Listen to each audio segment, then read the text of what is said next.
Hunalika da'a Zakaria rabbah qala rabbi habli min ladunka dzurriyyatan thayyibah innaka sami'an. Beliau enggak minta dunia, enggak minta kedudukan, enggak minta macam-macam, minta sesuatu yang menurut manusia mustahil karena divonis tak mungkin punya itu. Minta keturunan. Maka langsung dijawab seketika. Nah, itu yang saya maksudkan ilsaq. Nah, itu bisa dengan bismillahirrahmanirrahim. Makanya kalimat bismillahirrahmanirrahim kalau ba-nya difungsikan dengan benar, cara bacanya beda. Beda. Akan memberikan pengaruh yang dahsyat dalam hidup kita. Apapun profesi dan kegiatan kita. Tidak mungkin bismillahirrahmanirrahim menjerumuskan bagian tubuh kita kepada maksiat, mustahil. Dari ujung kepala sampai ujung kaki. Nggak akan melangkah kaki kepada yang Allah nggak sukai. Itu baru ba saja. Dan pasti akan merubah diri lebih baik. Itu baru ba. Ba, titik. Dan ba itu mahal. Makanya ada ulama mengatakan begini. Bismillahirrahmanirrahim. Assalamualaikum warahmatullahi wabarakatuh. Alhamdulillahirrahman. Allamal Qur'an. Khalaqal insan. Allamahul bayan. Wassalatu wassalamu ala rasulillahi habibir rahman. Nabiyyina Muhammadin mursalan rahmatan lil alamin. Wa ala alihi wa sahbihi wa dhurriyyatihi wa ummatihi ila yaumil mi'ad wa ba'd. Faya ahlal Qur'ani ahbaballahi wa ahbab rasulih sallallahu alaihi wasallam, usi nafsi wa iyyakum bitaqwallahi faqad fazal muttaqun, fala tamutunna illa wa antum muslimun. Faqala ta'ala ya ayyuhalladzina amanu taqullaha haqqa tuqatih wa la tamutunna illa wa antum muslimun. Keluargaku di musyawarah, baik teman-teman pengelola yang saya berkeyakinan insya Allah dengan hadirnya saja di tempat ini menjadi satu di antara sekian tanda kebaikan yang semoga diberkahi oleh Allah Subhanahu wa taala. Juga para asatidz, Ustadz Faiz, para santri dan yang terhubung bersama kita saat ini baik di kanal YouTube ataupun di Zoom, kita sama-sama pertama mendoakan semoga kita semua senantiasa disehatkan dan dimuliakan oleh Allah Subhanahu wa taala.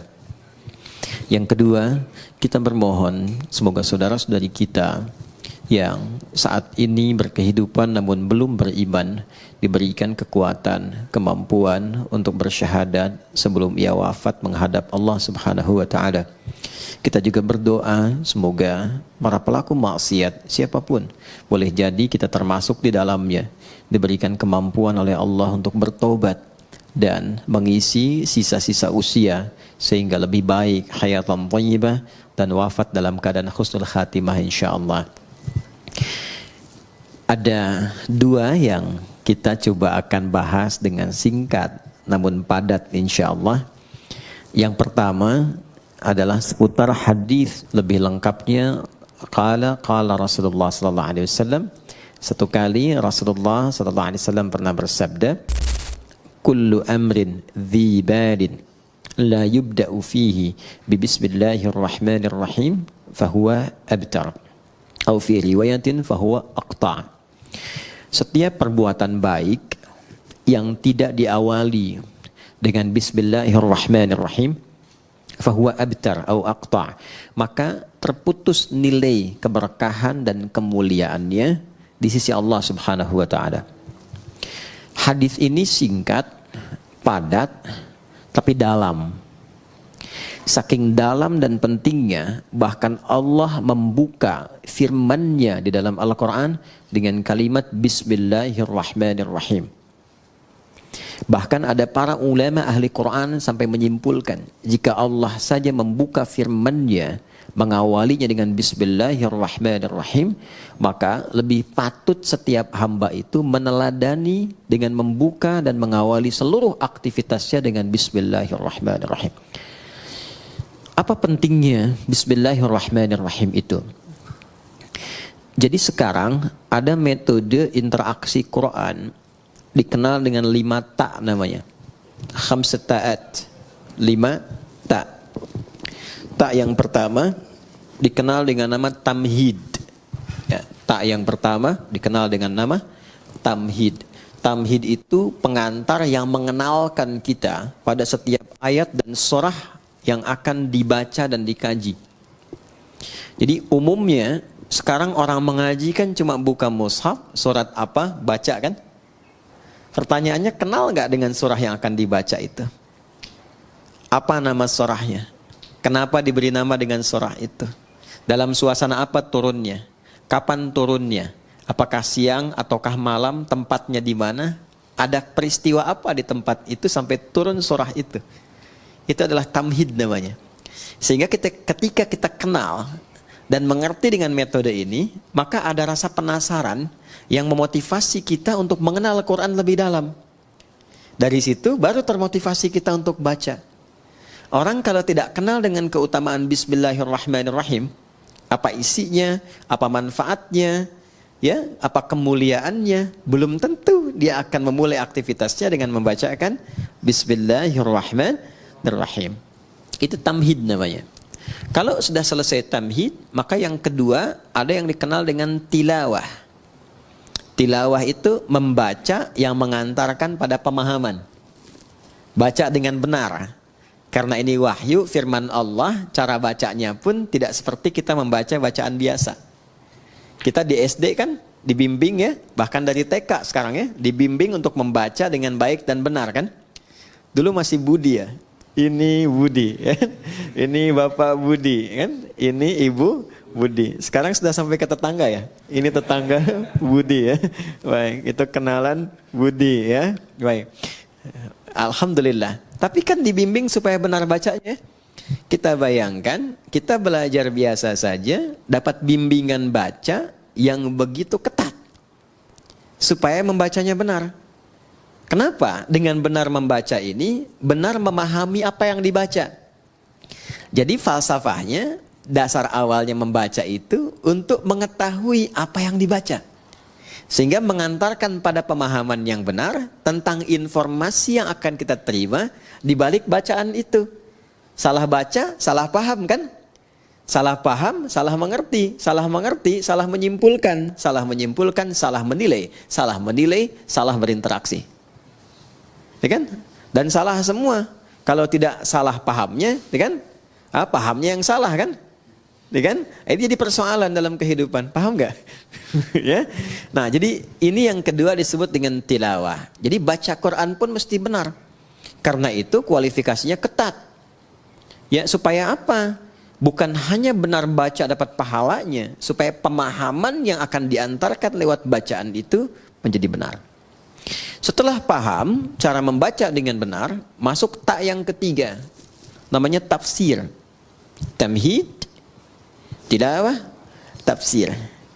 Nah, tafsir itu pada dasarnya adalah keumuman makna yang menjelaskan tentang isi bacaan. Tadi misalnya kita belajar nih apa manfaatnya Bismillahirrahmanirrahim. Saking pentingnya kata Nabi, kalau lupa nggak dibaca itu atau sengaja tidak dibaca, berkahnya hilang. Terputus nilai. Terputus nilai itu artinya nggak ada nilai ibadah. Dua ya, ada nilai, ada berkah, itu berbeda. Nilai menjadikan satu aktivitas berubah menjadi ibadah. Contoh, saya mau menulis misalnya.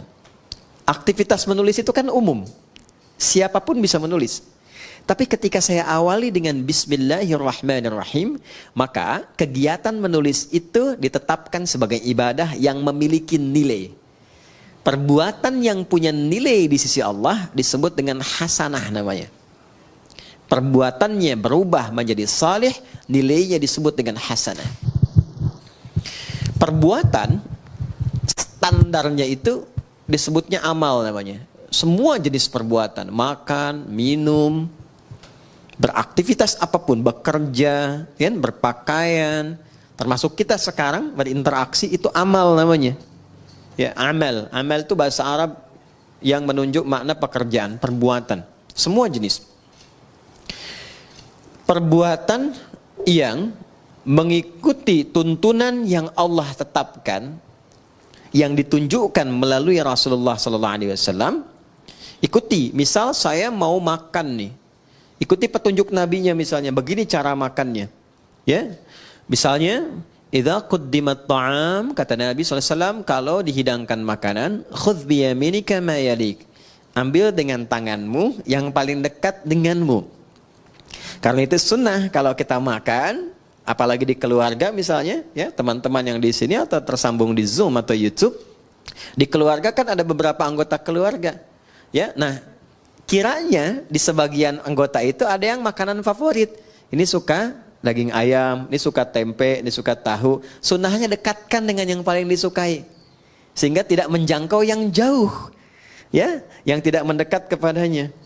Dulu saya punya kawan dari Pakistan dan India.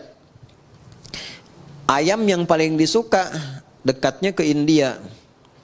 Yang Pakistan suka ayam tuh. Kan dulu kalau makan pakai nampan itu ya, yang bersama-sama itu. Jadi cerdik juga nih yang Pakistannya, diajak ngobrol yang Indianya. Di kisah nyata, ngobrol sambil diputerin tuh. Puterin ya, sampai ayamnya deket tuh ke yang Pakistan tuh. Tapi yang India juga cerdas. Begitu mau dimakan, kata orang India, kita kembalikan bumi berputar pada porosnya. Balik lagi. Nah, ini yang kita ingin sampaikan bahwa semua perbuatan itu kalau kita benar kerjakan berdasarkan petunjuk yang Nabi pernah tunjukkan, mau makan, dekatkan, ambil dengan tangan kanan, samillah, sebut nama Allah. Tadi Al-Bukhari, qul bismillahirrahmanirrahim. Sebutkan bismillahirrahmanirrahim. Maka perbuatan itu akan berubah seketika memiliki sifat soleh namanya. Maka kita kenal dengan nama amal saleh. Ya kan? Semua perbuatan yang diikutkan pada petunjuk Allah. Nggak mungkin ikut Allah itu kalau kita nggak yakin kan? Dengan kebenaran Allah, dengan ketuhanan Allah. Nggak mungkin ikut petunjuk Nabi kalau nggak yakin Nabi itu Rasulullah kan? Meyakini tanpa ragu kebenaran Allah sebagai Tuhan yang disembah, Rasulullah sebagai petunjuk berkehidupan untuk kita, namanya iman. Orangnya disebut mukmin. Iman ini yang menuntun semua perbuatan menjadi saleh. Jadi nggak mungkin perbuatan jadi saleh kalau nggak ada iman. Jelas? Karena itu kata amal saleh di Quran saling bersanding dengan kalimat iman. Mau bentuknya kata kerjanya yang sifatnya misalnya infinitif, dasar, fi'il madhi, ataupun progresif, fi'il mudhari misalnya, atau bahkan bentuknya kata benda, isim fa'il dan sebagainya. Itu umumnya akan menyatu dengan kata amal saleh. Quran surah ke-103 Al-Asr, wal asr, innal insana lafi khusr illa alladhina amanu, iman wa amilus salihat. Jelas sampai sini? Nah, jadi idealnya setiap insan beriman itu perbuatannya mesti soleh. Idealnya begitu. Jadi kalau kita melihat perbuatan kita itu mesti soleh, pandangannya mesti benar. Tidak menyebutkan dan tidak disebutkan beriman kecuali iman itu membimbing seluruh tubuh kita untuk bersikap soleh. Karena itu kalau kita ngaji Quran, teman-teman kalau sudah hafal atau kita ingin meriset ayat-ayat di Quran yang berbicara tentang fungsi tubuh kita, rata-rata itu dimulai dengan kata iman. Mata ya, dari mata kan bagian atas sampai dengan ke kaki. Itu sebelum disebutkan fungsi memandangnya, imannya dulu. Quran surah ke-24, surah Cahaya, ayat 30 untuk laki-laki, ayat 31 untuk perempuan, imannya dulu. Qul lil mu'minina yaghuddu min absarihim. Wa qul lil mu'minati yaghuddna min absarihinna. Katakan pada pria-pria yang merasa masih punya iman, imannya dulu. Perempuan juga begitu, katakan pada perempuan-perempuan yang menyatakan dirinya beriman. Coba kalau saya tanya, kita beriman nggak saat ini? Beriman ya, yakin. Teman-teman juga di belakang yang akhwat perempuan mengatakan saya beriman. Sekarang kata Allah buktinya apa? Kalau betul beriman, maka iman itu akan membimbing seluruh aktivitas kita itu menjadi saleh. Kalau memandang, kata Allah, dia akan pandang yang baik. Ketika memandang yang tidak baik, maka imannya akan memalingkan pandangan itu. Jangan dilihat. Makanya sering kita dengar bisikan hati kan? Ya, kalau ada perbuatan yang tidak bagus, hati kita akan membisikkan. Itu adalah kunci imannya. Soalnya ada di situ. Ada jiwa di dalam iman. Sinyalnya disebut sinyal takwa namanya. Makanya nanti selalu berurutan. Iman, ketemu takwa, ketemu amal saleh. Ya, nanti kita akan temukan itu. Kalimat takwa pertama turunannya amal saleh. Dzalikal kitabu la raiba fi hudal lil muttaqin. Orang takwa. Siapa itu? Ayat 3-nya. Alladzina yu'minuna bil iman wa yuqimunas. Itu yang sering membisikkan kita. Ya, keluar misalnya dari sini. Ini hal yang sederhana ya, tapi adik-adik bisa mengalami itu. Keluar dari sini, sendal kalian lupa tuh di mana naruhnya. Mau pakai sendal teman kan, kalau tingkat sinyal imannya tinggi, itu akan berkata, izin dulu sama teman yang punya ini. Itu bukan punya kamu. Ya. Semakin lemah, semakin hilang bisikan itu. Ih, ini yang punya saya nih. Padahal dia nggak pakai sendal datangnya juga kan. Nah, kalau yang seperti itu bermasalah. Ini yang saya maksudkan. Jadi semua aktivitas yang dibimbing oleh iman dan menuntun amal, maka amalnya punya sifat saleh namanya. Dari mata turun ke lisan. Jangan sampai ke hati dulu kan? Ya. Dari mata turun ke hati. Kadang lewat lisan dulu kan? Ya. Nah, pakai lisan turun lagi ayat. Bahkan hadis Nabi tegas. Kata Nabi, "Man kana yu'minu billahi wal yaumil akhir falyaqul khairan aw asmut." Anda tahu hadisnya. Siapa yang mengaku merasa beriman kepada Allah dan yakin akan dihisab di hari kiamat, maka dia akan menuturkan lisannya pada yang baik saja. Kalau tak mampu dia berkata baik, dia akan diam. Coba sekarang betapa banyak orang mengaku beriman, tapi tak mampu imannya menjaga lisannya. Pasti ada problem di situ. Pasti ada problem. Sudah berapa lama selama hidup mencela orang lain? Berkata-kata yang kasar. Senang berselisih dengan kata-kata yang kotor. Padahal Allah sudah pesan, jangan berselisih. Ya, jangan saling mencela, jangan bikin hoax. Itu kan perbuatan lisan yang sekarang banyak diwakilkan lewat tulisan, lewat tangan. Makanya di hari kiamat tangan itu disebut bicara. Al-yauma nakhtimu ala afwahim wa tukallimuna aydihim. Ya kan? Wa tashhadu arjuluhum bima kanu. Baik. Nah, sekarang Allah sudah kasih isyarat akan ada masa lisannya memang diam, tapi tangannya nggak mau diam. Ya, bikin status yang nyakitin hati orang, saling sindir lewat tulisan-tulisan di media sosial. Nggak nyangka ya si dia, padahal nyangka tuh. Kan orang yang bilang nggak nyangka itu sedang menyangka kan?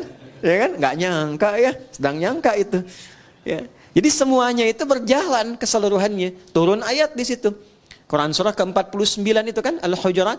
Hei, mana Qurannya? Ayat 11 sampai 12. Ya ayyuhalladzina amanu la yaskhar qaumin. Sepanjang beriman pasti gak akan saling mencela. Sekarang betapa banyak bahkan di tempat-tempat majlis ta'lim, majlis ilmu, ikut pengajian, kok bisa saling mencela? Itu sifat iman bukan di dalamnya. Kan? Saling merendahkan. Ya, dan seterusnya. Nah, ini baru yang basic gitu. Baru yang basic. Jadi kalau betul-betul sinyal iman kita kuat, dia akan memberikan pancaran ke dalam diri kita. Makanya nanti akan nampak di wajahnya, akan nampak cahaya. Cahaya yang dimaksudkan tuh aura-aura kebaikan. Ya, Muhammadur Rasulullah walladzina ma'ahu asyidda'u 'alal kuffar ruhama'u bainahum tarahum ruk'an sujada yamtaghuna fadlan minallahi wa ridwana simahum fi wujuhihim. Tuh. Jadi selalu ada pancaran aura kebaikan. Jadi ada orang yang insan beriman tuh semakin tinggi imannya. Kadang kita lihat wajahnya aja udah tenang. Kadang-kadang kita punya masalah, lihat wajah orang itu aja kayaknya udah hilang masalahnya itu. Iya. Ada yang menarik.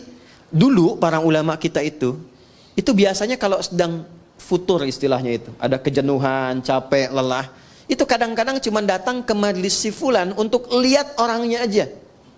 Setelah itu tenang lagi, balik lagi. Ya. Sekarang teknologinya makin tinggi kan. Kadang lihat fotonya aja selesai gitu. Ada yang seperti itu. Ada yang berkebalikan, disebut namanya aja udah mual mau muntah gitu kan. Nah, berarti ada sesuatu yang harus diperbaiki gitu ya. Nah, ini gambaran-gambaran yang terlihat sederhana tapi nyata. Nyata. Dan itu produk amal soleh. Jadi dari iman muncul amal soleh. Nanti setiap amal soleh ini punya nilai. Ini yang saya maksudkan di awal tadi. Di sisi Allah. Allah yang memberikan nilai, bukan kita. Kalau kita memberi nilai, pandangan, sifatnya masih relatif. Mas Adrian bisa bilang misalnya, ini Bintaro tempat yang paling bagus. Tapi bagi orang Bekasi, enggak gitu kan. Galaksi lebih tenang misalnya kan. Kan? Bisa berbeda. Ya, jadi penilaian itu bisa tidak sama. Ada yang senang putih, ada yang senang biru, ya, ada yang senang pink, ada yang senang merah, macam-macam. Manusia itu nggak ada yang standar. Karena itu Luqman Al-Hakim mengajarkan pada anaknya, kalau sudah kita konsisten dengan satu hal yang baik, jangan terlalu banyak mendengarkan pembicaraan orang.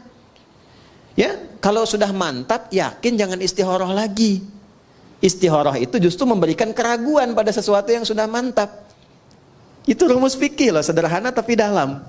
Ya, jadi kalau kita sudah yakin mantap, kata Luqman Al-Hakim ngajak anaknya tuh dengan keledainya, dinaikin berdua, namanya kendaraan, dinaikin lewat satu tempat, kata orang sekitaran itu kejam ya, binatang begitu dinaikin 2 orang katanya.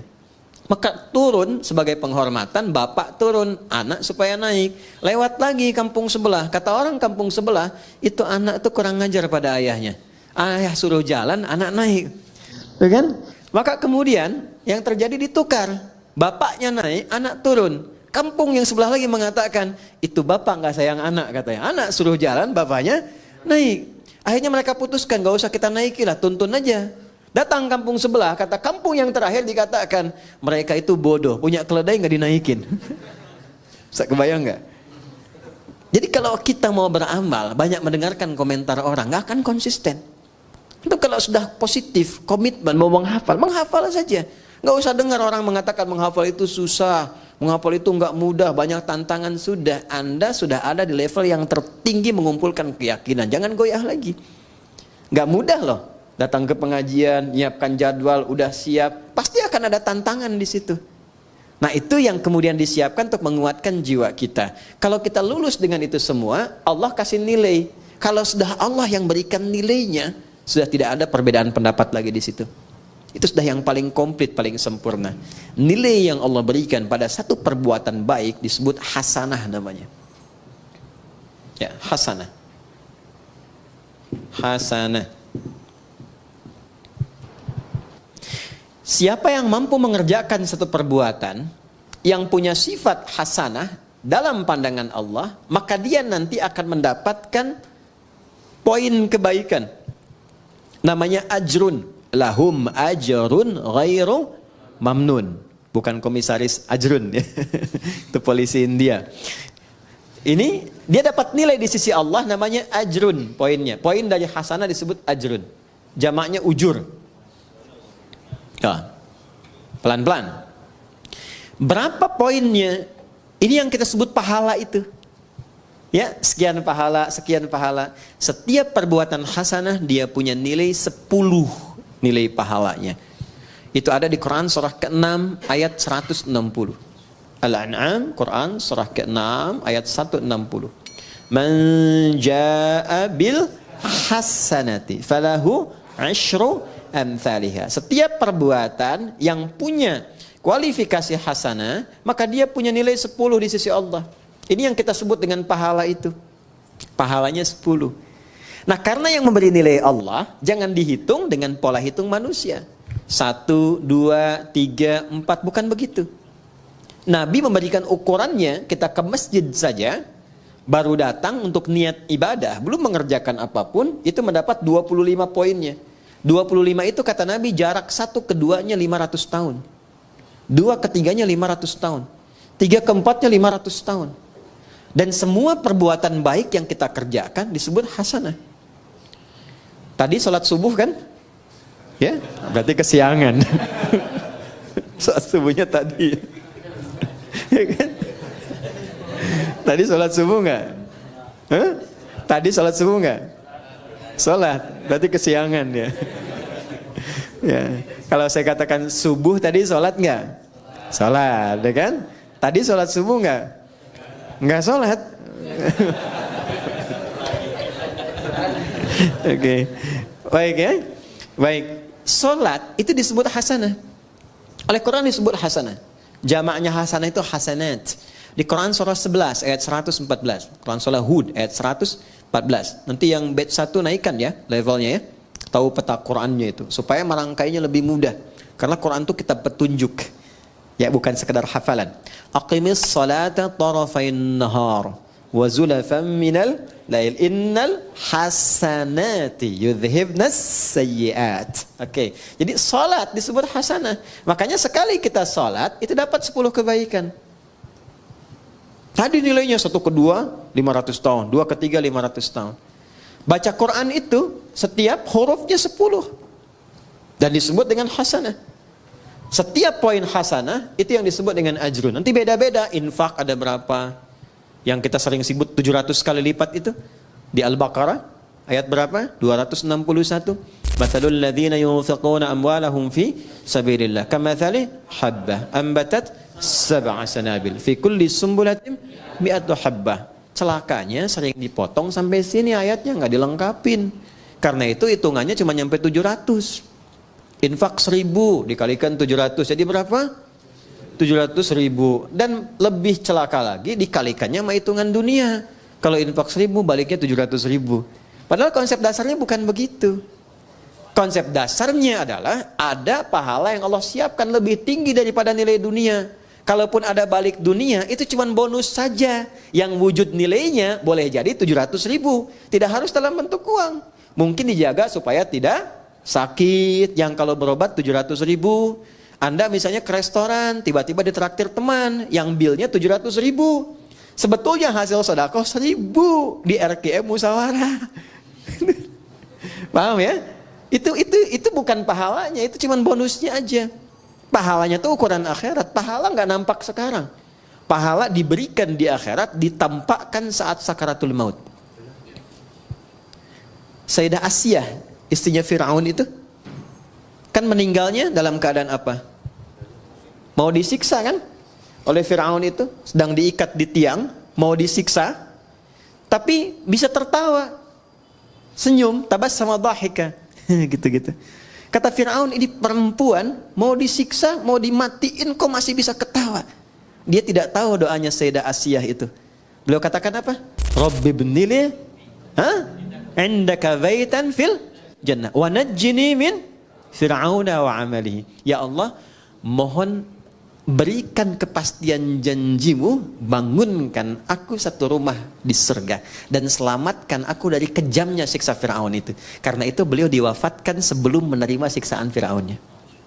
Dan saat akan wafat itu ditampakkan surganya, makanya senyum. Orang yang tidak biasa beramal soleh, tidak sensitif, tidak mengerti itu. Makanya kemistrinya nggak nyambung. Ya kan? Sama dengan begini, Anda biasa soleh, orang lain biasa salah, nggak akan bisa nyambung. Ada preman ketemu kiai, Assalamualaikum kiai. Preman ketemu preman lagi, orang soleh ketemu soleh lagi.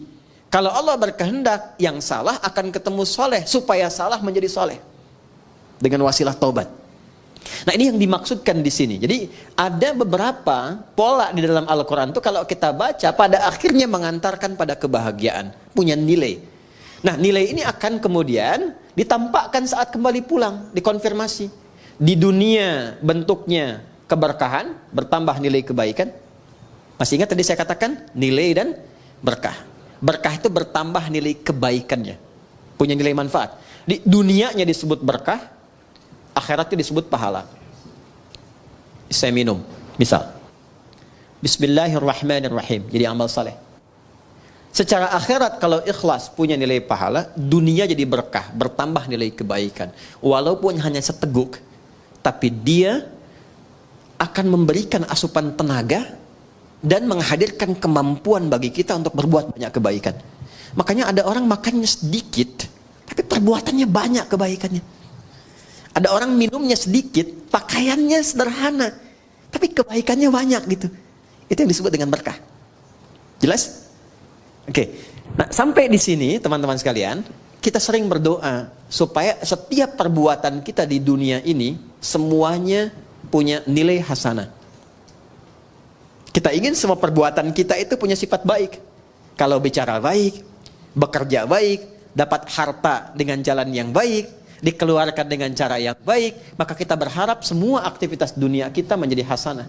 Dan di akhirat dikonfirmasi hasanah ini. Itu yang menjadikan kita sering berdoa menggabungkan hasanah di dunia dan akhirat. Masih hafal doanya?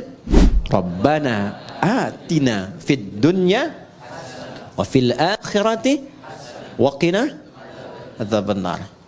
Itu ada di Al-Baqarah ayat 201. Wa minhum may yaqulu rabbana atina fid dunya hasanah wa fil akhirati hasanah wa qina. Pertanyaannya, seberapa besar kita mengetahui bahwa doa kita itu terjawab? Tinggal dievaluasi. Apakah pakaian ini berkah? Berkah artinya mengantarkan pada kebaikan. Pakaian yang dipakai tidak menampakkan aurat yang tidak Allah sukai. Pakaian yang dikenakan menampilkan apapun bentuknya, berjaskah, berdasikah, berjubahkah, berbatikkah, tapi pakaian itu menuntun kita kepada kreasi perbuatan-perbuatan mulia sesuai dengan aktivitas yang melekat pada diri kita. Anda boleh jadi apapun, tapi pakaian yang dipakai itu akan bersaksi di hadapan Allah. Tadi saya katakan di tanah kusir, orang-orang jahiliyah, sejahiliyah-jahiliyahnya, orang-orang jahiliyah, sejahiliyah-jahiliyahnya, kalau mereka mau tawaf di Ka'bah, mereka selalu mencari pakaian baru. Nanti kalau belajar sirah, Anda akan temukan kisah ini. Ternyata mereka punya prinsip, kenapa harus pakaian baru? Karena pakaian lama boleh jadi pernah dipakai untuk berbuat maksiat. Jadi untuk tawaf pun mereka malu kalau pakai pakaian hasil dari maksiat. Padahal itu umat jahiliyah.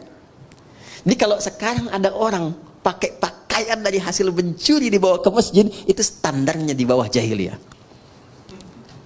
Paham ya? Oke. Bahkan orang jahiliyah itu lebih baik tawaf tidak berbusana dibandingkan pakai pakaian hasil maksiat. Itu jahiliyah dulu tuh. Cuman salahnya tawafnya musyrik. Yang disembah bukan Allah, tapi berhala-berhala sekitarannya. Dan caranya pun harus dibetulkan, karena cuma bersiul-siul dan tepuk tangan. Jelas? Baik. Ini kita butuh support. Dan pertanyaan terbesarnya bagaimana Ustaz menjadikan semua program kegiatan kita itu dunia sampai ke akhirat jadi hasanah. Punya nilai kebaikan. Punya penyebutan amal saleh. Maka rumusnya hadis yang di awal tadi kita bacakan, diawali oleh dinda kita tadi saat membaca dalam MC melalui hadis Nabi sallallahu alaihi wasallam. Kuncinya bismillahirrahmanirrahim. Maka kata Nabi, setiap perbuatan yang baik-baik. Karena bismillah itu melekatnya pada yang baik. Enggak ada orang nyuri pakai bismillah. Saya mau ngambil sendal dulu pakai bismillah biar dosanya dikit gitu ya. Nggak ada, nggak akan bertemu dengan yang buruk. Karena itu kata Nabi, kalau kita ingin melatih menjadi pribadi yang lebih baik, bicaranya baik, berkatanya baik, jadi suami-suami yang baik, istri-istri yang baik, murid-murid yang baik, guru-guru yang baik, maka biasakan bismillahirrahmanirrahim. Mau ngerjakan apapun. Nah, itu namanya tamhid, namanya tilawah, namanya tafsir. Kalau sampai ke tadabbur, dibahas setiap hurufnya. Ya, 4 ya. Yang keempat tadi apa? Yang pertama kedua apa? Tila. Ketiga apa? Keempat Kalau tadabbur itu setiap huruf. Maka pengajian sekarang sampai subuh besok. Ya, bismillahirrahmanirrahim. 19 huruf kan? Halo? Berapa huruf? 19 kan? Baik, ba itu punya 14 makna. Jadi baru ba aja kita sampai isya nih. Ya, itu ba. Nanti ke bukunya boleh deh untuk santri di sini cari kitab namanya Mughnil Labib an Kutubil A'arib karya Ibnu Hisham Al-Ansari. Mughnil Labib 2 jilid. Ya. Ini kitab hebat, bagus. Jadi di sini tuh diuraikan semua makna huruf dalam bahasa Arab dari alif sampai ya. Insyaallah.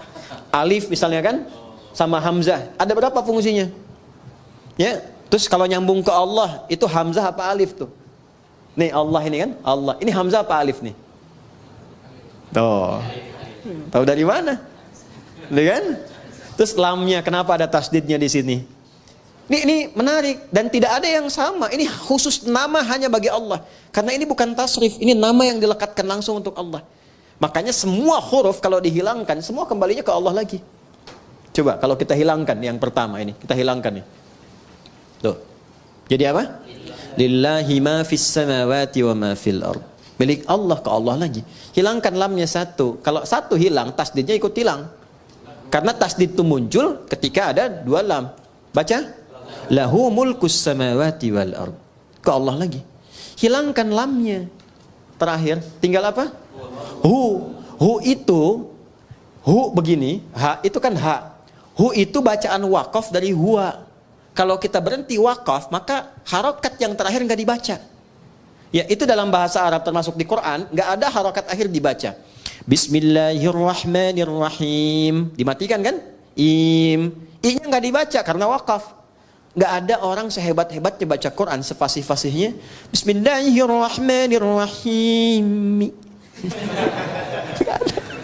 Pasti mati kan? Pernah dengar Imam Masjidil Haram baca Quran? Alhamdulillahirrabbilalamin. Nggak ada kan? Pasti mati kan? Nah, huwa itu kalau kita ingin berhenti di huwa, maka A-nya nggak dibaca. U. Contoh ayat kursi Al-Baqarah ayat 255. Allahu la ilaha illa hu. Huwal hayyul qayyum itu kalau nyambung, kalau berhenti di hu, bacanya hu. Jangan dulu ke situ. Ali Imran misalnya, ayat yang kedua, setelah alif lam mim, Allahu la ilaha illa. Kalau kita berhenti di huwa, hu. Jadi baca hu itu disingkat dari huwa, hu. Jelas? Huwa ini siapa huwa ini? Balik ke al-ikhlas. Kul, viralkan. Kul itu sekarang terjemahnya viralkan. Sebab kalau viral, tinggal like, share, and paham ya? Kul, viralkan Muhammad. Huwa, yang disebut huwa itu Allah. Hu ahad. Balik lagi ke sini. Ya. Sekarang Anda hapus semuanya, nggak ada tuh. Tuh, nggak kelihatan. Kelihatan nggak? Nggak ada kan? Nggak kelihatan, namanya ghaib. Ya, maka turun Al-Baqarah ayat 3. Alladzina yu'minuna bil. Balik semua ke Allah. Tuliskan siapapun yang dipertuhankan, hilangkan setiap hurufnya, tidak akan pernah menunjuk kepada zat yang sama. Berarti bukan Tuhan. Adi, manusia nih. Hilangkan A-nya. Apa? Di. Mana yang sama? Tidak. Hilangkan D-nya. Hah? Kan? Hilangkan D-nya, udah nggak ada. Jelas? Jadi kalau tidak punya sifat itu berarti bukan Tuhan. Ini basic, baru dari namanya saja. Nah, itu dipelajari. Kalau kita mau masuk Bismillahirrahmanirrahim, dari ba saja, ba punya 14 makna. Saya ambil 3 saja misalnya yang cepat ya. 1 sababiyah, sebab, tujuan. Misal, ini contoh langsung saja ya, biar tidak bingung. Saya mau minum misalnya. Sebelum minum, supaya dapat nilai dan keberkahan, ucapkan dulu Bismillahirrahmanirrahim. Ini supaya nggak bingung, contoh cepat. Ambil dengan tangan kanan. Bismillahirrahmanirrahim. Alhamdulillah. Maka saat saya mengucapkan Bismillahirrahmanirrahim, ba-nya pertama bermakna sababiyah. Maksudnya menjadikan kegiatan minum ini karena Allah. Bukan sekedar minum. Ya Allah, saya minum ini untuk mendapatkan ridha-Mu. Maka ketika itu diucapkan, muncullah sifat yang kedua, namanya musahabah. Musahabah itu penyertaan. Maka Allah akan menyertai kita. Maksudnya mengawasi, memberikan perlindungan. Supaya memastikan apapun yang kita kerjakan, yang kita minum, kita makan, benar caranya, berkah masuk ke dalam perutnya. Jadi energi. Kalau pekerjaan jadi baik, nanti dibimbing oleh Allah. Siapa yang mendapatkan musahabatullah akan dibimbing. Ya, banyak cara. Dulu orang menempuh dengan tahajud. Itu orang kalau tahajudnya benar, dapat bimbingan dari Allah. 4 keutamaan. Pertama, dibimbing mengawali aktivitas. Kedua, dibimbing mendapatkan solusi kalau mengalami kesulitan. Ya, yang ketiga, diangkat derajatnya ke tempat terbaik. Yang keempat, dilindungi kalau ada orang usil ingin menjahilinya. Itu ada di Quran surah ke-17. Al-Isra ayat 79 sampai dengan 81. Wa minal laili fatahajjad bihi nafilatan lak. 1. Asa ayyab'atsaka rabbuka maqaman mahmuda. Maqam mahmuda itu kedudukan terhormat. Anda mau jadi di dewan, di pimpinan perusahaan, di birokrasi, diplomasi. Kadang ada orang kan terangkat ke tempat terbaik, cuman cara masuknya salah kan? Ya kan? Maka yang kedua, wa qur rabbi adkhilni mudkhala sidqin, cara masuk yang benar. Ada orang punya kesulitan tapi salah menyelesaikan, salah cari solusi, datang ke dukun. Itu kan? Kenapa ke dukun? Karena ini orang pintar. Iya, sebab yang datang bodoh. Kenapa dukun disebut orang pintar? Sebab yang datang bodoh. Maaf dengan kalimat ini ya, maksudnya untuk memperbaiki. Maka ada solusi, wa akhrijni mukhraja sidqin. Dan kadang kedudukan tinggi itu rentan persaingan. Ya, apapun itu, tinggi di harta, di perusahaan, kata Quran siap-siap akan rentan persaingan. Ya, termasuk di kedudukan, termasuk apapun. Maka dengan kesiapan itu kita lebih tangguh mengatasi persoalan. Bahkan ancamannya tinggi. Kadang ada yang ingin menyingkirkan, menyungkurkan, ada yang ingin monopoli. Orang yang mendekat Allah dengan tinggi, kata Allah, waj'al li min ladunka sultanan nasira. Hanya Allah yang akan langsung melindungi. Kita punya akses dengan siapapun membantu, ringan pekerjaan. Kalau Allah sudah bantu, apa yang menjadi berat bagi kita? Nah, ada satu kalimat saja selain tahajud yang itu langsung menghadirkan perlindungan Allah. Itulah bismillahirrahmanirrahim. Nanti semakin tinggi kalimat itu sampai di jiwa kita, sampai merasakan kedekatan dengan Allah, berubah menjadi makna yang ketiga, ilsaq. Ilsaq dari kata lisaq. Lem itu bahasa Arabnya lisaq, untuk menempelkan sesuatu. Ada orang yang sangat dekat dengan Allah, saking dekatnya bahkan sebelum minta sudah dikabulkan permohonannya. Pernah kenal nggak dengan Maryam, anak perempuannya Imran? Maryam binti Imran. Kenal, Ustaz? Kenal di mana? Ini Ustaz lulus dari Yaman langsung kenal Maryam binti Imran. Maryam abnata Imran. Maryam binti Imran nggak minta, dikasih sama Allah. Ya. Dan ada di satu kasus melebihi keutamaan Nabi Zakaria. Nabi Zakaria belajar dari kasusnya Maryam, minta sama Allah, dikabulkan. Mintanya pun di mihrabnya Maryam. Saking dekatnya dengan Allah. Dan itu peran kedua orang tuanya. Ini juga teman-teman di musyawarah ya. Mas Dimas, Andian, yang lain semua, Mas Dion, semuanya. Mbak Dini, para akhwat, semualah tanpa kecuali. Semua siapapun.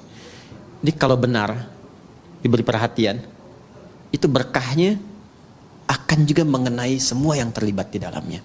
Itu sudah rumus. Bukan cuma pahala. Bukan cuma pahala. Nabi Zakaria itu merawat Maryam. Beliau pamannya. Menikah dengan Elizabeth, dikenal dengan Elizabeth, itu kakaknya Hannah. Hannah itu istrinya Imran. Dia punya anak Maryam. Ketika dirawat, Maryam itu sudah disiapkan dari kecil. Buka ayat 37 surah Ali Imran. Itu saking dekatnya dengan Allah, walaupun dirawat oleh pamannya, ya Al-Quran mengabadikan dan memviralkan kepada kita. Fataqabbalaha rabbuha biqabulin hasanin wa ambataha nabatan hasana. Perhatikan, kullama dakhala 'alaiha Zakariyal mihrab wajada 'indaha rizqa. Tuh. Jelas? Allah menyampaikan wa kaffalaha Zakaria, dirawat oleh pamannya. Tapi yang menarik, setiap pamannya mengantarkan kebutuhan setiap kali. Ya, mau mengantarkan makanan, sudah ada makanan. Yang menarik begini, di tafsir itu disebutkan, ya, yang enggak ada pun jadi ada. Enggak musim anggur, ada anggur. Nganterin apel, adanya anggur. Ada semua. Qala ya Maryamu anna laki hadza. Beliau bertanya, Maryam, dikonfirmasi dari mana semua ini? Pamannya itu tahu sebetulnya, kan yang pegang kuncinya pamannya. Tahu Maryam ini dekat dengan Allah, hanya ingin mengonfirmasi apakah benar kedekatan itu telah terjadi. Maka beliau jawab, qalat huwa min indillah. Ini dari Allah semuanya. Ya, maka orang yang didekatkan dengan Allah, keluarnya Allah. Anak-anak dari kecil tuh ya kecil tuh. Ustami, kawan-kawan tuh dari kecil anak-anak itu dekatkan dengan Allah. Kalimat-kalimat Allah, yang keluarnya Allah. Astagfirullah, alhamdulillah. Dulu tuh ada kisah viral, masih ingat gak? Anak kecil yang mau disuntik tuh. Begitu mau disuntik, astagfirullah ya Allah, ampuni dosaku ya Allah, tuh kan? Yang keluar kan itu kan? Dia tidak mengatakan misalnya, ya tayo, apa-apa yang keluar kan enggak ya? Robokar poli, robokar macam-macam. Ya tidak salah, enggak salah. Cuma dengan apa didekatkan, itu yang keluar dan menjadi karakter. Di penghafal Quran juga begitu. Ya. Kalau selama menghafal dekat dengan musik, nanti nggak akan bersambung tuh, karena beda chemistry-nya. Ojo dibanding kayak itu, ya nggak akan menang ya, nggak sama ya. La yastawil ladzina ya'lamuna wal ladzina la ya'lamu bainahuma barzakhun la yalghiyan, nggak akan ketemu. Ya, kemistrinya nggak sama. Jadi saya ingin katakan bahwa kembali lagi, kalau sudah ilsaq, dekat dengan Allah, itu diberi. Qalat huwa min indillah. Ini dari Allah. Ini kuncinya. Jadi kalau ngaji Quran tuh jangan putus-putus. Kayak tadi yang di sini nih. Ini kan belum selesai Al-Baqarah 261 tuh. Ya, Allahu yudha'ifu liman yasha. Wallahu wasi'un. Kalau nyampe situ enggak 700 kali pahalanya. Lebih daripada itu. Ini kalimat bebasnya begini. Allah akan memberikan pahala tak terhitung bagi siapa yang tidak pernah berhitung. Jadi kalau kita menghitung ya diberikannya segitu. Maryam juga begitu. Lihat ujung ayatnya di Al-Baqarah, di Ali Imran ayat 37. Innallaha yarzuqu man, pakai man. Man yasha'u bighairi hisab. Paman sudah lebih tahu. Allah akan memberikan rezeki pada siapapun yang dikehendaki tanpa batas. Maka yang di-highlight itu kalimat siapapun yang dikehendaki, masuklah ke wilayah itu. Maka muncul bab selanjutnya nanti disebut tadabbur. Kita tadabbur itu amalan Maryam apa? Ya, apa yang dikerjakan Maryam? Ternyata dibikinkan mihrab, dicarikan orang soleh untuk mendampingi di tempat yang terbaik. Kemudian diniatkan ikhlas karena Allah, disiapkan betul. Kalau sudah usaha dilakukan, Allah terima. Kalau sudah Allah terima, nggak ada yang susah, nggak ada yang mustahil, semua terjadi. Maka Nabi Zakaria pertama kali mengambil keberkahan dari tempat sujudnya Maryam di situ. Maka di situ beliau sholat di ayat 38-nya itu. Hunalika da'a Zakaria rabbah qala rabbi habli min ladunka dzurriyyatan thayyibah innaka sami'un. Beliau enggak minta dunia, enggak minta kedudukan, enggak minta macam-macam, minta sesuatu yang menurut manusia mustahil karena divonis tak mungkin punya itu. Minta keturunan. Maka langsung dijawab seketika. Nah, itu yang saya maksudkan ilsaq. Nah, itu bisa dengan bismillahirrahmanirrahim. Makanya kalimat bismillahirrahmanirrahim kalau ba-nya difungsikan dengan benar, cara bacanya beda. Akan memberikan pengaruh yang dahsyat dalam hidup kita. Apapun profesi dan kegiatan kita. Tidak mungkin bismillahirrahmanirrahim menjerumuskan bagian tubuh kita kepada maksiat, mustahil. Dari ujung kepala sampai ujung kaki. Nggak akan melangkah kaki kepada yang Allah nggak sukai. Itu baru ba saja. Dan pasti akan merubah diri lebih baik. Itu baru ba. Ba, titik. Dan ba itu mahal. Makanya ada ulama mengatakan begini. Isi Al-Quran intisarinya ada di Al-Fatihah. Sarifati Al-Fatihah ada di Bismillahirrahmanirrahim. Inti Bismillahirrahmanirrahim ada di huruf ba. Dan inti huruf ba itu ada di titik. Dan dari titik itulah semua digariskan. Nun wal qalami wama yasturun. Kun jadi titik, fayakun. Ini agak mahal karena ilmunya itu agak banyak di situ. Tapi dulu orang tua kita tidak pernah membuat bahkan pakaian kecuali memberikan pesan di dalamnya. Koko itu dari kata waqwa, dari bahasa Arabnya. Waqwa itu asal dari kata takwa. Jadi kalau sudah mengenakan pakaian takwa, baju koko, jaga diri untuk mendekat kepada Allah. Walibasut taqwa dzalika khair. Bawahnya sarung. Sarung itu sarungan dari kata syar'an. Orang kalau sudah pakai baju takwa harus dekat dengan syariat. Ya kan? Makanya pakaian kakinya baqyak. Ya, al-baqa lillah. Kemudian pecinya itu disebutnya apa? Kopiah. Kopiah itu dari kata khufyah. Khufyah itu menunduk. Kalau sudah bagus sarungan, ahli ilmu, ilmunya bagus, khufyah, makin tawadhu. Jangan sombong. Karena yang kekal itu hanya milik Allah subhanahu wa ta'ala. Itu orang tua kita tuh dulu tuh sederhana. Nggak banyak ceramahnya. Tapi setiap tanda-tanda yang kita kenakan tuh ada nilainya. Halo? Tuh ya. Kita baru huruf ba. Kita belum mulai ini kajiannya. Oke, baik. Ba-nya Bismillahirrahmanirrahim. Kita Bismillahirrahmanirrahim saja ya hari ini ya. Bismillahirrahmanirrahim. Ismun. Saya tulis dulu ya supaya terukur. Insyaallah. Alhamdulillah. Jazakallah khair. Terima kasih banyak ya. Alhamdulillah. Ini saja. Saya cuma mau nulis Bismillahirrahmanirrahim. Baik, yakfi, syukran. Cukup. Saya tulis dulu ya. Bismillah. Nah, ini kita pisahkan dulu supaya lebih mudah. Bismillahirrahmanirrahim.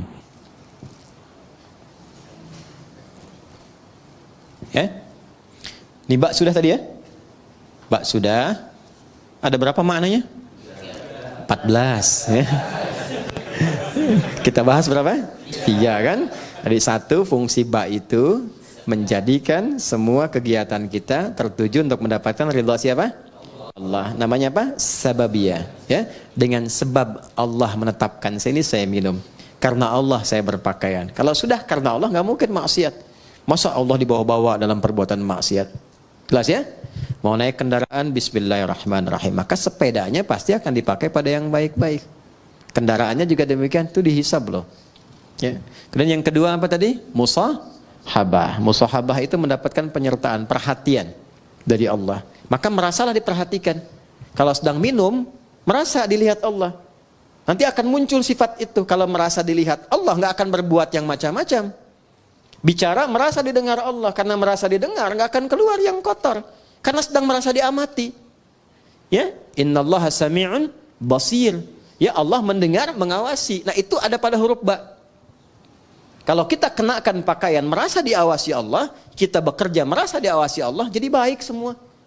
Makanya orang jahiliyah itu dengan bismillahirrahmanirrahim jadi khairu ummah. Baik semua. Antum udah dibacain Yasin berkali-kali nggak jadi baik juga gitu kan? Nah, balik lagi, mungkin tadaburnya yang kurang. Ba yang terakhir ilsaq. Kalau sudah ilsaq, udah jadi hamba yang diistimewakan oleh Allah, yang bahkan belum minta, Allah sudah menjawabnya. Bismillahirrahmanirrahim. Asalnya ini ada alifnya di sini dari kata ismun. Begini. Asalnya bismillah. Dibaca nyambung bismillah. Dan cuma di bismillahirrahmanirrahim alifnya hilang. Wahyu pertama turun apa? Hah? Bacanya apa? Ini yang tidak tepat. Wahyu yang pertama turun itu bukan Iqra. Tolong diperbaiki ya. Wahyu yang pertama turun itu bukan Iqra. Tapi wahyu yang pertama turun Iqra bismi rabbikal ladzi khalaq. Karena saat turun Iqra, Nabi jawab ma'ana biqari. Iqra ma'ana biqari. Itu perintah Jibril, baca. Ya? Allah mewahyukan, baca. Kata Nabi, saya betul-betul nggak bisa baca. Sudah pakai ma istifham, pakai ba taukid, ma'ana bi, betul-betul saya nggak bisa. Nabi nggak bilang mau qara'tu, tapi ma'ana biqari, saya betul-betul nggak bisa baca. 2 kali Iqra, nggak bisa. 3 kali dipeluk dulu oleh malaikat Jibril. Setelah ada ketenangan, kenyamanan, baru sempurna ayat turun, Iqra bismi rabbikal ladzi khalaq. Muhammad SAW, baca karena Allah yang telah menciptamu. Kalau mencipta engkau aja begitu mudah, apalagi hanya menuntun engkau untuk bisa mengikuti bacaan. Jangan baca karena engkau nggak pernah belajar, nggak pernah punya guru yang mengajar, nggak pernah sekolah. Lakukan karena Allah, maka semua yang sulit akan mudah. Karena itu di bismi rabbikal ladzi khalaq itu ada alifnya. Silakan cek di surah Al-Alaq tuh, surah 96 ayat 1. Iqra, ya, Iqra begini. Bismi, nah ada alifnya. Nih. Ini baru sebagian ya. Nanti ada ayat-ayat lain juga yang bisa kita konfirmasikan. Ini saya kasih contoh 1 di antara sekian. Pasti ada alifnya, harus ada ini. Nggak mungkin nggak ada, harus ada. Ada nggak? Hah? Ada? Begini tulisannya. Ya kan? Ba, ada alif ke atas kan? Ada ismi. Di bismillahirrahmanirrahim alifnya nggak ada. Langsung nyambung. Kenapa sebabnya? Perhatikan sini. 1, alif biasanya fungsinya untuk memanjangkan bacaan. Dapat alif tambah harakatnya 1, makanya ada istilah 2 harakat. Fataha, fa, ta dan ha begini. Fa-nya ketambahan alif, tambah fa begini. Maka fungsi alif ini menambah harakat. Yang tadinya cuma 1, fa tambah lagi 1 harakat. Jadi istilahnya 2 harakat, 1, 2. Kalau fa aja sudah punya batasan, fa, maka tambah lagi 1 a. Ada 2 kan? Maka tambah panjangnya sedikit, fa. Itu yang dimaksud 2 harakat. 3 harakat tambahkan lagi 1, 4 harakat tambah lagi 1. Ya, kalau kami belajarnya pakai detik. Setiap 2 harakat 1 detik. Tak. Ya, di kalau 4 harakat berapa detik? 2 detik. 5 harakat 2,5 detik.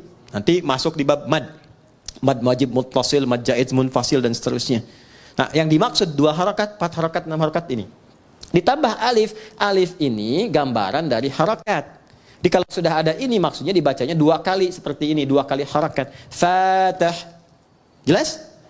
Alif fungsinya memanjangkan bacaan. Dan kalau sudah ada alif, harakat yang sesuai adalah fathah. Kalau kasrah itu ya. Kalau dhammah, waw. Tapi ini menarik, harakatnya kasrah, iqra bi pakai ya, pakai kasrah. Tapi tandanya alif. Kenapa nggak dibuang saja? Untuk memberikan kesan, karena pertama kali Nabi diminta membaca iqra, beliau merasa tidak mudah, panjang prosesnya. Menunjukkan sesuatu yang tidak mudah, panjang, kadang berliku, kadang tidak mudah. Tapi kalau semua dilakukan karena Allah, maka Allah akan membuat yang panjang semakin pendek, yang sulit akan semakin mudah. Itulah sebabnya ketika walaupun di sini ada alifnya, tetap dibacanya cepat dan pendek. Iqra bismillahirrahmanirrahim. Jadi Anda kalau menghafal Quran dikerjakan karena Allah, bukan karena target dari RKM harus selesai sekian. Kalau enggak jadi umroh, cuman sampai ke Cengkareng aja misalnya kan. Ya, saya menghafal bukan karena tuntutan dari kurikulum, tapi saya lakukan karena Allah. Maka akan terjadi akselerasi. Ya, kuantum, lompatan yang bahkan akan melewati orang-orang yang bahkan sudah punya hafalan banyak. Gitu. Itu yang kami dahulukan kepada para penghafal. Bisa dibayangkan ada anak dan ibu masuk karantina hafalan Quran. Ibu sudah punya bekal 3-5 juz, anak masih kosong. Ibunya target ingin jadi hafidhah, ikut itu. Anaknya terserah Allah saja deh mah. Dipaksa ibunya masuk, ya udah karena Allah saya hafalkan. Hari ke-27 anaknya hafal 30 juz, ibunya belum sampai. Bayang? Oke, maka ini yang saya ingin terangkan, fungsi alif. Kenapa di sini dihilangkan alif ya? Untuk memberikan gambaran, orang yang memulai dengan kalimat Bismillahirrahmanirrahim, maka semua proses yang sulit seketika akan dihilangkan oleh Allah tanpa harus mengalaminya lagi. Paham? Gitu. Tapi dengan cara baca yang benar. Ya, makanya orang dulu tuh Bismillahirrahmanirrahim. Ada yang dapat begini, mudah begitu, karena cara bacanya benar. Ya, orang sekarang baca Bismillah niatnya pengen terbang, pengen jalan di sungai itu kan, sudah nggak betul kan, sudah pengen baca pikiran orang, gitu, atau dipakai untuk hal-hal yang tidak sesuai dengan syariatnya, tidak akan nyambung, ya kasembung main layangan, nggak nyambung sayang,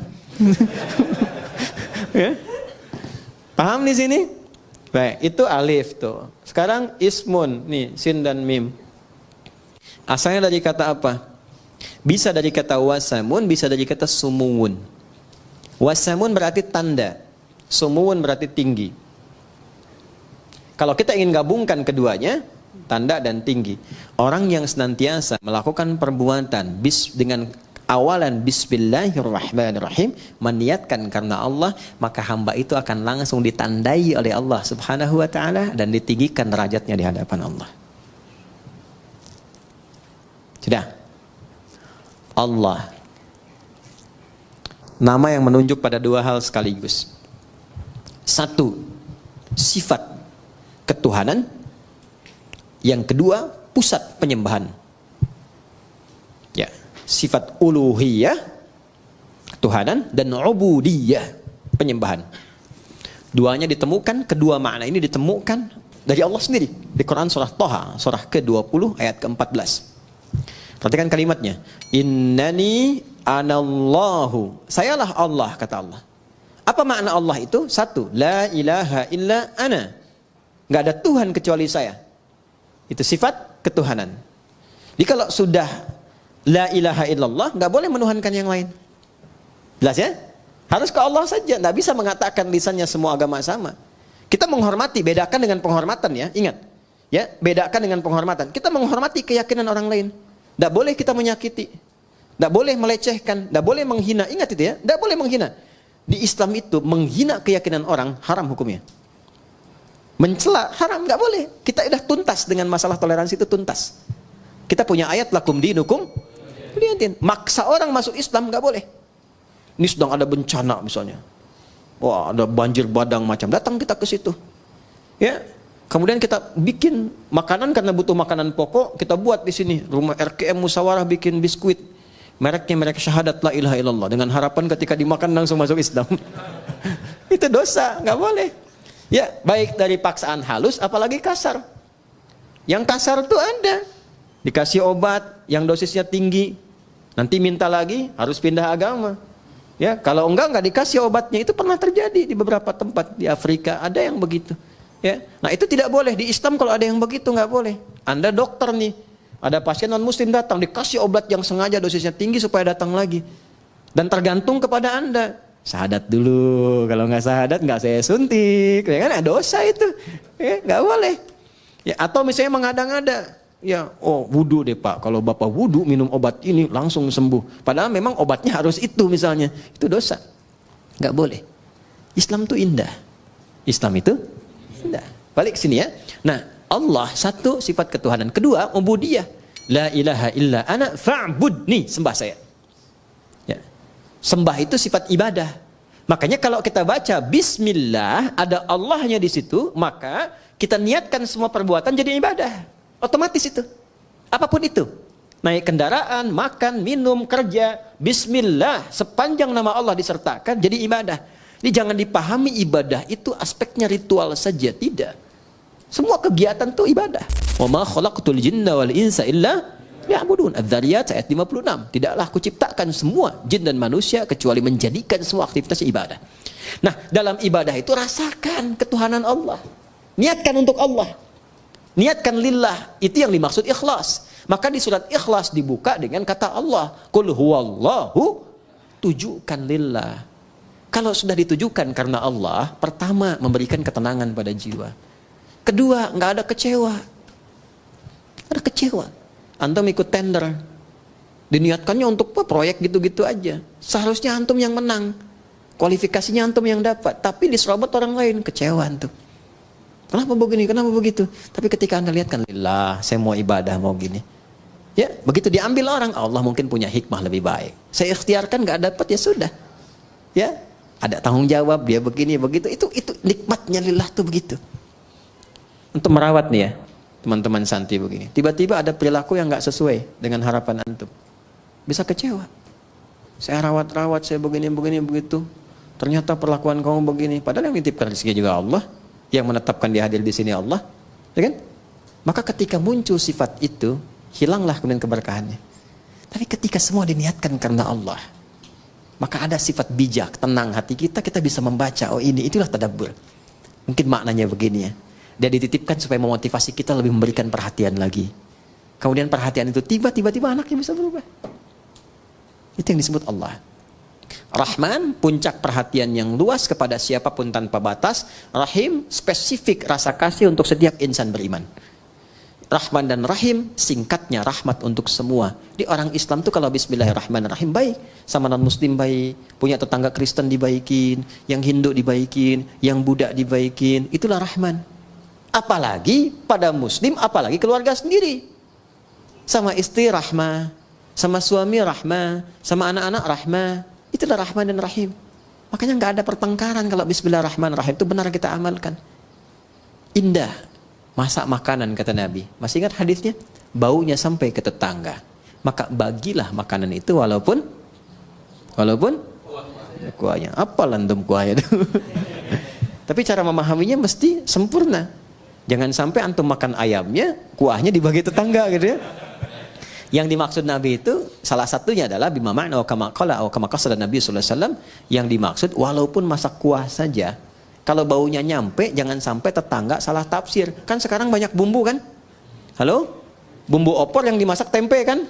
Kan yang nyampenya bau opor.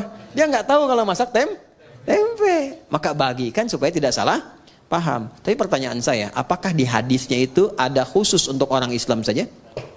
Tidak. Ini tetangga di sini mungkin tidak semua muslim nih. Ya kan? Ada yang Kristen, ada yang macam-macam. Sampai berita di sini ada air, ada makan, bagi. Jangan sampai datang ke sini. Pak, kemarin kayaknya bagi sembako. Iya, cuman sayang ibu kafir. Enggak boleh begitu. Hati-hati itu dosa hukumnya, enggak boleh. Ya, bagi. Sebelum diminta datangi. Ya, pagi Bu, oh ya pagi Pak, ini ada sedikit nih. Oh, kok banyak sekali ini, terima kasih. Bapak baik banget, bukan saya, tapi Allah yang memerintahkan saya untuk berbagi. Rasulullah yang mengajarkan kami untuk berbagi seperti ini. Ini bayarnya berapa? Nggak ada bayar. Gitu ya, Islam begitu ya? Iya tuh. Itu keindahannya. Ya, 3 hari kemudian bisa diketok lagi Anda. Assalamualaikum. Udah bisa assalamualaikum tuh. Ya kan? Alhamdulillah tuh. Begitu Anda buka, dia tanya kan, apakah hari ini Allah sudah memerintahkan berbagi lagi? Ya, kita nikmat merasakan itu. Itulah indahnya Islam. Ya, masih ingat hadis tentang pohon? Ya kan? Kalau ada pohon, ada buahnya ke tetangga, dibagi kan? Hakun mustarak kan? Lihat nih musyawarah di depan ada pohon mangga, pohon apa? Kalau itu buahnya keluar, jangan protes kalau diambil orang. Karena hak berbagi, hakun mustarak. Anda punya pohon rambutan, rambutannya ke tetangga, jangan sampai nunggu dia meminta. Antarkan. Assalamualaikum, ketok, ada kan? Atau non muslim, nggak apa-apa, selamat pagi, gini, atau kita niatkan diberikan hidayah. Diketok, ada apa Pak? Ini depan kan ada rambutan. Ya saya tahu punya bapak kan.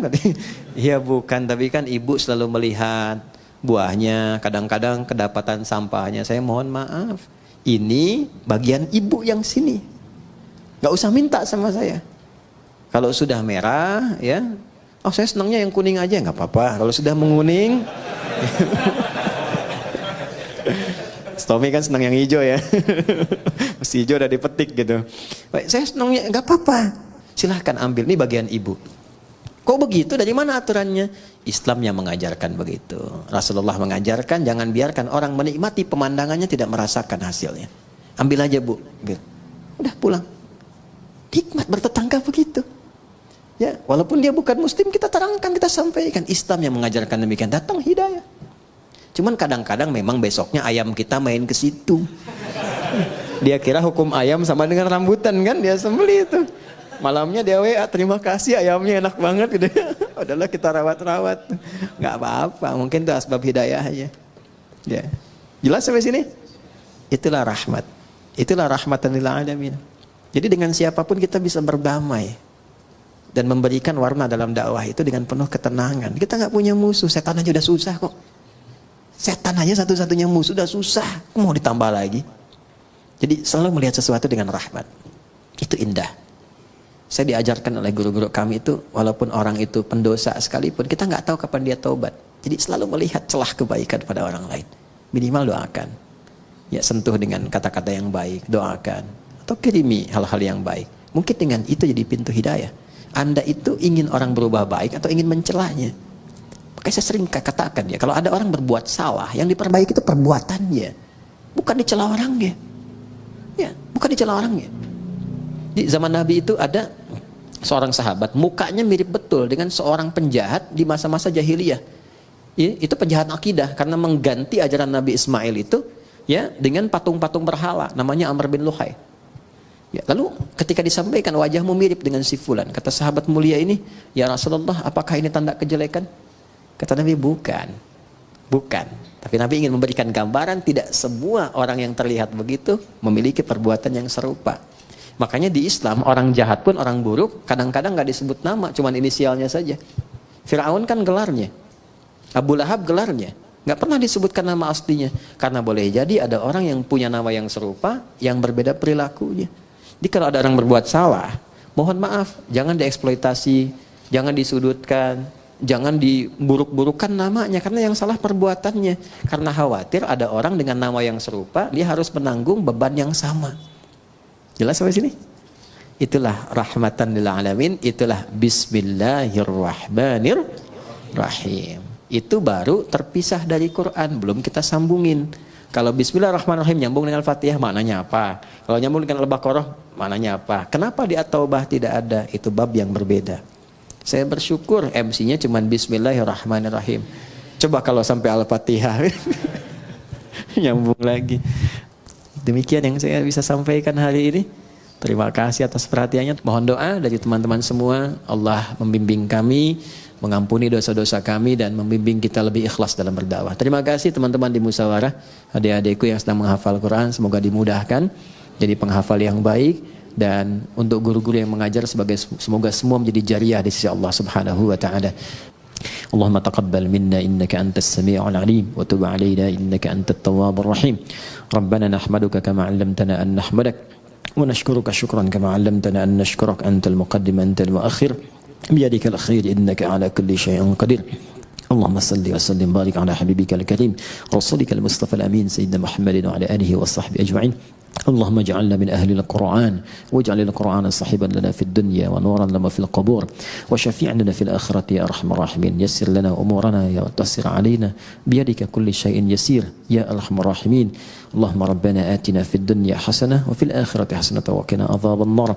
وصلى الله على سيدنا محمد وعلى آله وصحبه أجمعين. وآخر دعوانا سبحانك اللهم وبحمدك نشهد أن لا إله إلا أنت نستغفرك ونتوب إليك والحمد لله رب العالمين. Assalamualaikum warahmatullahi wabarakatuh.